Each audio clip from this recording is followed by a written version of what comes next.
माननीय अध्यक्ष जी अब बैठ जाइए।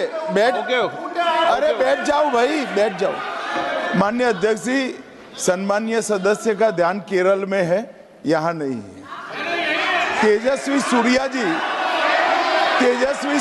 जी जो कह रहे हैं वो ये कह रहे हैं कि राष्ट्रपति अभिभाषण में भारतीय संस्कृति, भारतीय भाषाएं और भारतीय परंपरा का जिक्र नहीं है।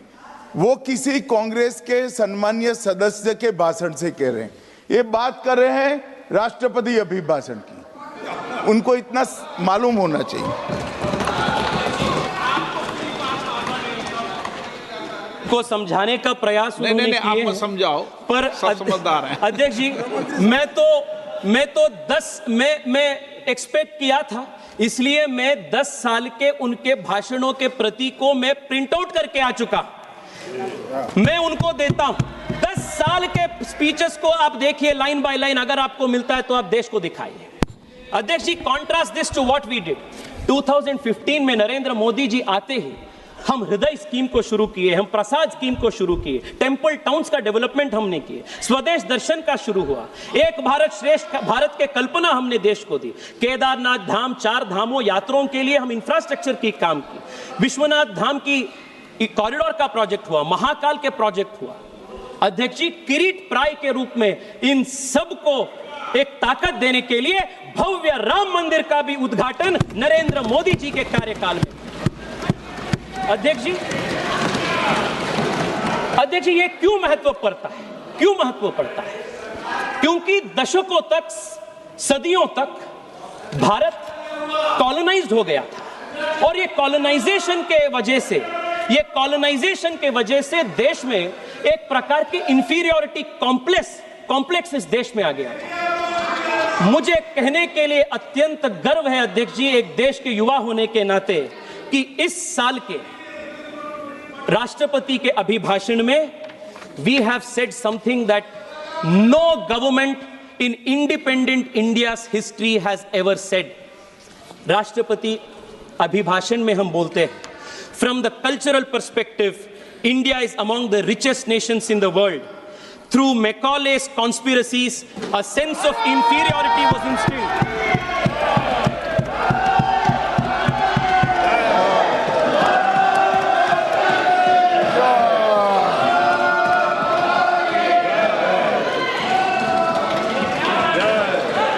अध्यक्ष जी, पहली बार देश के सांसदिक इतिहास में राष्ट्रपति अभिभाषण में यह उल्लेख कहा जाता है, through Macaulay's conspiracies, a sense of inferiority was instilled among the people of India during the colonial period. Now, for the first time since independence, my government has shown the courage to strike a blow on this. ये पहली बार किसी सरकार ने colonization के ऊपर, Macaulay के conspiracies के ऊपर, decolonization के ऊपर बात कही गई। This is the contrast of the last 2 years. This is the civilizational difference between the approach of the BJP and the Congress. अध्यक्ष जी, हम सुने कांग्रेस हमेशा कहते हैं, अरे मनरेगा भी हमें शुरू किए थे, डीबीटी भी हमें शुरू किए थे, आधार भी हमें शुरू किए थे, ये सब हमें शुरू किए थे। मैं आपको बताना चाहता हूं अध्यक्ष जी, जब मैं रिसर्च कर रहा था, एक बहुत इंटरेस्टिंग चीज निकल कर आई। इनके रिन्यूएबल एनर्जी के टारगेट्स, इनके पूरे 10 साल के राष्ट्रपति अभिभाषणों में मेगावाट्स में लिखा जाता है, मेगावाट्स में। नरेंद्र मोदी जी देश के प्रधानमंत्री बनने के बाद पहली बार गीगावाट्स का ड्रीम ये देश में होता है। नेता बड़े थे, सोच छोटा था, ये कांग्रेस की असलियत। फर्क हम दोनों के बीच में बहुत है। हिंदी के एक कवि के बात मुझे याद आ रहा है अध्यक्ष, सिर्फ पानी व पसीने में बड़ा अंतर है, सिर्फ पानी व पसीने में बड़ा अंतर है, एक पत्थर व नगीने में बड़ा अंतर है। अरे मुर्दा गड़ियों की तरफ वक्त बिताने वालों, सांस लेने में व जीने में बड़ा अंतर है। ये बीजेपी और कांग्रेस के बीच का फर्क है अध्यक्ष जी।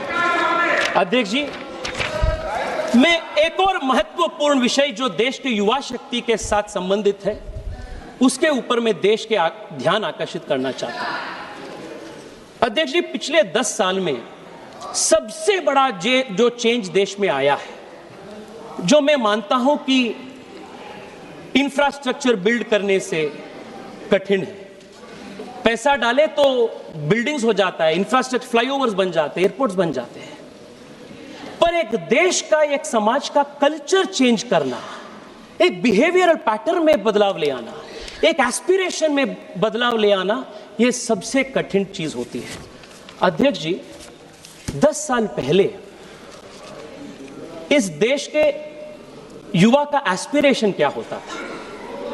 सबसे अच्छे पढ़े लिखे नौजवान का भी एस्पिरेशन एक सरकारी रोजगार लेने का होता था। अगर किसी के पास सरकारी रोजगार नहीं मिला तब वो जाके प्राइवेट में काम करता था। It was look down upon it. और तब वो प्राइवेट में भी जब उनको काम नहीं मिलता था तब as the last resort of a loser वो बिजनेस करने के लिए जाता था। ये 10 साल पहले देश की स्थिति थी, पर आज देश के एस्पिरेशन बदलाव हो गया है, चेंज हो गया है। देश के युवा आज जॉब सीकर नहीं, आज जॉब गिवर बनना चाहते हैं। एक एंटरप्रेन्योरल रेवोल्यूशन देश के बन गए। ये कल्चर में जो चेंज करने की बात है, इट इज वेरी रेयर। अध्यक्ष जी, मैं आपको दिखाना चाहता हूं,